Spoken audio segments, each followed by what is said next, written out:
नमस्कार, आप लोगों का ऑल इंडिया स्टडी में स्वागत है। तो आइए आज हम पढ़ेंगे सीडीपी का अति महत्वपूर्ण प्रश्न, परीक्षा में बार बार पूछे जाने वाले महत्वपूर्ण प्रश्न। यहाँ से आपका 2 से 3 नंबर इस वीडियो से सिर्फ क्लियर हो जाएगा, ठीक ना।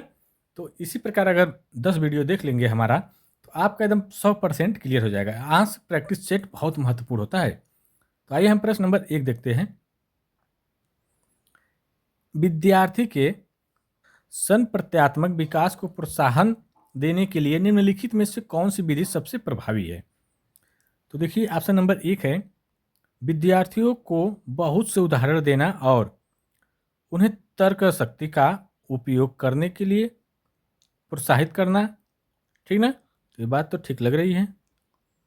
दूसरा है जब तक विद्यार्थियों में वांछनीय संप्रत्यात्मक परिवर्तन न हो जाए तब तक दंड का उपयोग करना। दंड वाली बात तो नकारात्मक हो जाएगी। तीसरा है पुराने प्रत्ययों से किसी संदर्भों के बिना नए प्रत्ययों को अपने आप समझाना चाहिए। ये भी गलत। याद करने वाली बात तो पहले गलत। तो इसका सही जवाब हो जाएगा ऑप्शन नंबर ए, ठीक ना।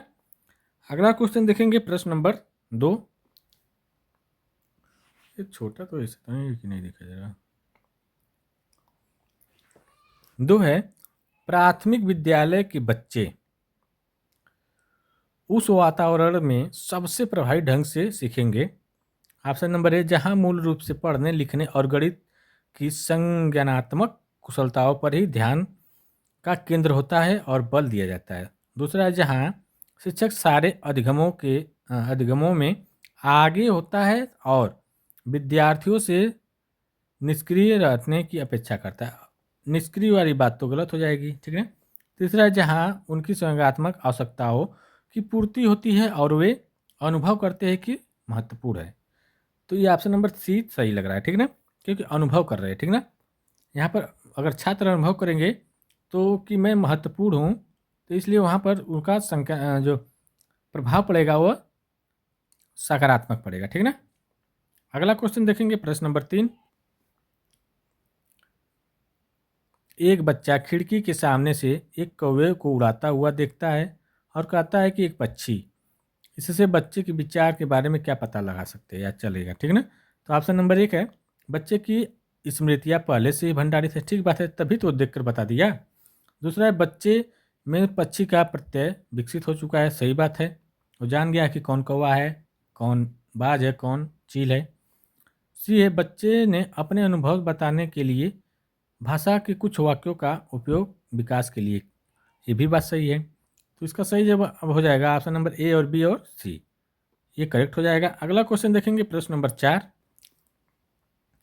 कोई शिक्षिका अपने विद्यार्थी को क्या कहे कि उन्हें भीतरी प्रेरणा के साथ कार्य करने के लिए प्रोत्साहित कर सके। तो देखिए जब भीतरी प्रेरणा की बात आ गई, ठीक ना, तो उनसे यही कहे कि तुम करो, तुम कर सकते हो, ठीक ना।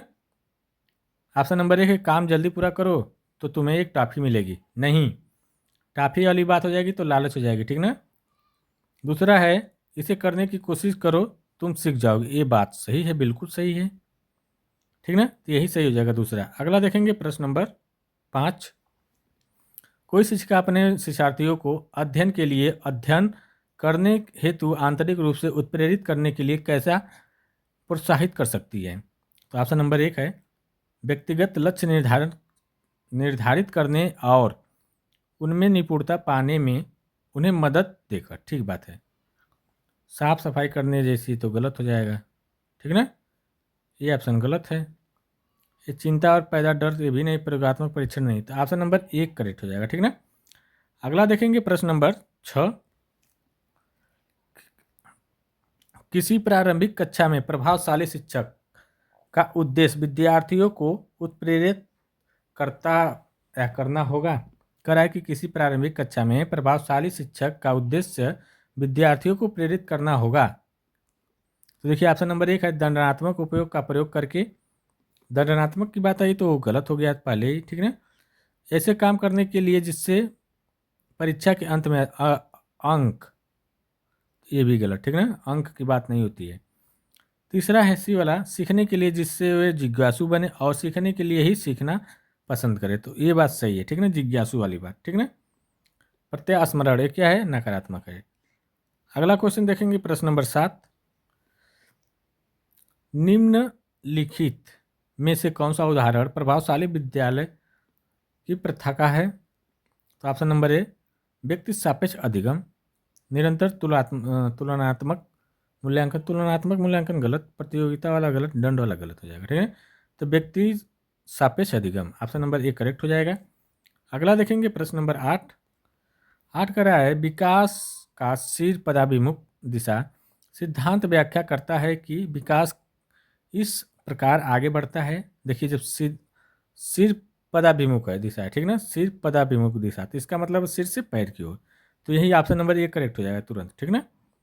अगला देखेंगे प्रश्न नंबर 9। भाषा विकास के लिए सबसे संवेदनशील समय निम्नलिखित में से कौन सा है? तो देखिए, जो संवेदनशील समय होता है ना, वह बचपन का ही होता है। ठीक ना, प्रारंभिक बचपन का समय, ऑप्शन नंबर बी करेक्ट हो जाएगा। ठीक। अगला देखेंगे प्रश्न नंबर 10। 10 है, 1 वर्ष की लड़की खेलकर या खेल कूद में असाधारण योग्यता का प्रदर्शन करती है, उसके माता पिता दोनों ही खिलाड़ी है, उनसे नृत्य प्रशिक्षण प्राप्त करने भेजते हैं और सप्ताहांत में उसे प्रशिक्षण देते हैं।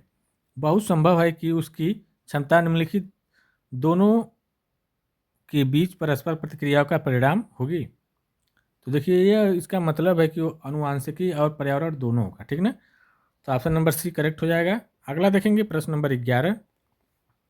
निम्नलिखित में कौन से समाजीकरण के गौड़वाहक हो जा सकते हैं? ठीक ना, समाजीकरण के गौड़वाहक, जो गौड़वाहक होगा वह विद्यालय और पास पड़ोस, एक गौड़ हो गए। ठीक ना। अगला क्वेश्चन देखेंगे प्रश्न नंबर 12। 12 है, लेव वायगोस्की के अनुसार संज्ञानात्मक विकास का मूल कारण है। तो देखिए, संज्ञानात्मक विकास का लेव वायगोस्की के अनुसार जो होता है, ये सामाजिक की बात करती है। ठीक ना, तो सामाजिक अंदर क्रिया। ठीक ना, तो इसका सही जवाब हो जाएगा सामाजिक अंदर क्रिया। अगला क्वेश्चन देखेंगे प्रश्न नंबर 13। किसी बच्चे का दिया गया विशिष्ट उत्तर कोहल वर्ग के नैतिक सोपानों की विषय वस्तु की किस सोपान के अंतर्गत आएगा? यदि आप ईमानदार हैं तो आपके माता पिता आप पर गर्व करेंगे, इसलिए आपको ईमानदार रहना चाहिए। तो इसका मतलब है कि वो अच्छा लड़की और अच्छा लड़का अनुकूल होना चाहिए। ठीक ना, तभी हो सकता है। तो ऑप्शन नंबर 1 करेक्ट हो जाएगा। अगला देखेंगे प्रश्न नंबर 14। जीन पियाजे के अनुसार अधिगम के लिए निम्नलिखित में से क्या आवश्यक है? तो देखिए, अधिगम खातिर जो सबसे आवश्यक है, शिक्षार्थी के द्वारा पर्यावरण की सक्रिय खोजबीन। ठीक ना, जब शिक्षार्थी पर्यावरण की सक्रिय खोजबीन करेंगे, उसके बारे में जानेंगे, तो अधिगम जल्दी होगा। ठीक ना, तो ऑप्शन नंबर तीसरा सही हो जाएगा, सी वाला। अगला देखते हैं प्रश्न नंबर 15। जीन पियाजे के अनुसार प्रारूपी स्कीमा निर्माण वर्तमान योजनाओं के अनुरूप बनाने हेतु नवीन जानकारी में संशोधन और नवीन जानकारी के आधार पर पुरानी योजनाओं में संशोधन के परिणाम के स्वरूप में घटित होता है। इन दोनों प्रक्रियाओं को जाना जाता है। तो देखिए, ऐसी बात होगी तो समावेशन और समायोजन दोनों रूप में जाना जाएगा। ठीक ना, नई और पुरानी को क्या होगा, समावेशन भी होगा और समायोजन भी होगा, क्योंकि नए जानकारी को पुरानी जानकारी से जोड़ रहे हैं, पुरानी जानकारी को नई जानकारी से जोड़ रहे हैं। ठीक ना, तो ऑप्शन नंबर बी हो जाएगा समावेशन और समायोजन के रूप में। अगला क्वेश्चन देखेंगे प्रश्न नंबर 16।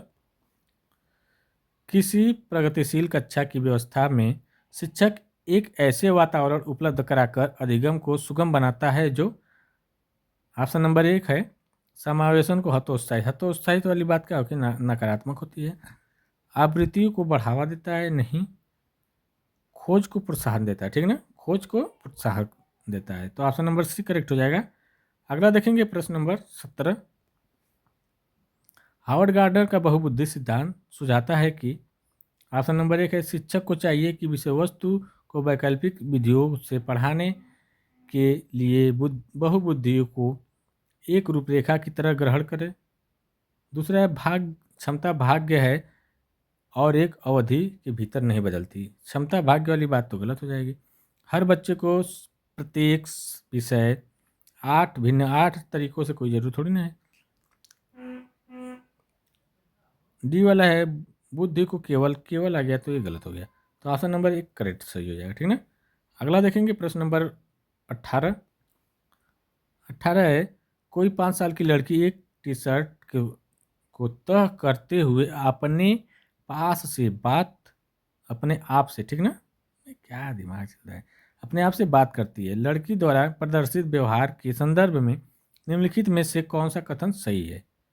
तो वो अपने आप स्वयं बात कर रही है, तो इसका मतलब है कि वह क्या कर रही है, अकेंद्रित भाषा कह रही है, मतलब अकेंद्रित मतलब अपने अंदर की भाषा कह रही है, ठीक ना। वह निजी बात अपने कह के अपनी प्रक्रिया को समझा रही है। तो देखिए ऑप्शन इसमें क्या हो जाएगा, ऑप्शन नंबर डी करेक्ट हो जाएगा, ठीक है। जिन पियाजे इसे केंद्रीय भाषा कहेगा और ले वाइगोस्की इसकी व्याख्या बच्चे के द्वारा निजी भाषा से अपनी क्रियाओं को नियमित करने में प्रयास में करेगा। ऑप्शन नंबर डी करेक्ट हो जाएगा। अगला देखेंगे प्रश्न नंबर 19। 19 है, लिंग है सहज गुण, जैविक सत्ता, सामाजिक संरचना और शारीरिक। तो देखिए जो लिंग है यह एक सामाजिक संरचना होती है, ठीक ना। अगला क्वेश्चन देखेंगे प्रश्न नंबर 20। लेविगोस्की की समाज संरचना सिद्धांत में दृढ़ विश्वास रखने वाले शिक्षक के नाते आप अपने बच्चों के आकलन के लिए निम्नलिखित में से किस विधि को वरीयता देंगे। तो बताइए किस विधि को देंगे। ऑप्शन नंबर तथ्यों पर आधारित प्रत्यास्मरण प्रश्न, प्रत्यास्मरण प्रश्न ही गलत हो जाएगा, मतलब याद करने वाली बात आ गई। दूसरा है वस्तुपरक बहुविकल्पी, बहुविकल्पी प्रश्न भी गलत हो जाएगा, बहुविकल्पी से थोड़ी ना होगा। तीसरा है सहयोगी, सहयोगी प्रोजेक्ट, हाँ सहयोगी प्रोजेक्ट हो जाएगा, मानकीकृत नकारात्मक होता है, ठीक ना। अगला देखेंगे प्रश्न नंबर 21। अपनी कक्षा की व्यक्तित्व विभिन्नताओं से निपटने के लिए शिक्षक को चाहिए। ऑप्शन नंबर 1 बच्चों से बातचीत करें और उनके दृष्टिकोण के महत्व को समझें।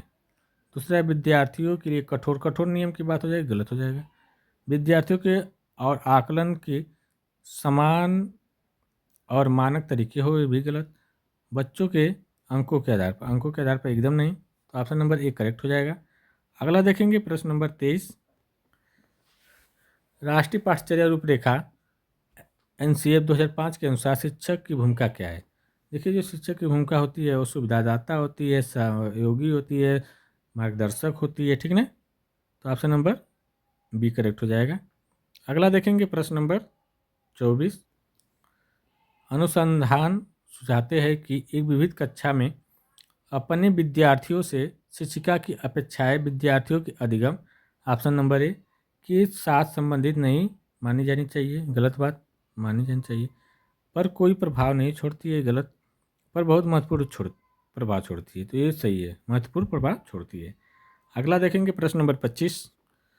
विशेष आवश्यकता वाले बच्चों को शामिल करना, ऑप्शन नंबर ए, विद्यालयों पर भार बढ़ा देगा, गलत बात है। विषय वस्तु शिक्षण के प्रति दृष्टिकोण विषय वस्तु और धारणा परिवर्तन की अपेक्षा करता है, ठीक बात, ये बात सही है, ठीक ना। अगला देखेंगे प्रश्न नंबर 27। 26 देखेंगे, 27 हो गया है, 25 हुआ ना, 26। विविध प्रकार की सामाजिक, आर्थिक और सांस्कृतिक पृष्ठभूमि के बच्चों से युक्त कक्षा सभी विद्यार्थियों के अधिगम अनुभवों को बढ़ाती है। यह कथन किसका है। तो देखिए ये जो जाएगा, ये बात तो सही है, क्योंकि बच्चे अपने साथियों से अनेक कौशल सीखते हैं, ठीक ना। तो ऑप्शन नंबर डी हो जाएगा। अगला देखते हैं प्रश्न नंबर 27। सुनने में असमर्थ बच्चा क्या करेगा। नियमित विद्यालय में बहुत अच्छा कर सकता है यदि उसे उपयुक्त सुविधा और साधन उपलब्ध कराया जाए। बात तो सही, पहले ही सही हो जाएगा, ठीक ना। अगला क्वेश्चन देखेंगे प्रश्न नंबर 28।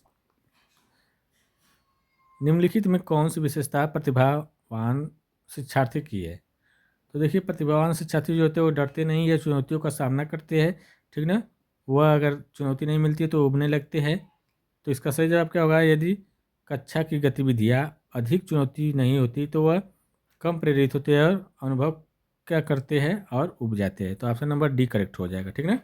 देखिए यहीं तक आज का सेशन करते हैं। वीडियो अच्छी लगी तो चैनल को लाइक शेयर सब्सक्राइब करिए। अब मिलते हैं अगले वीडियो के लिए, तब तक के लिए नमस्कार।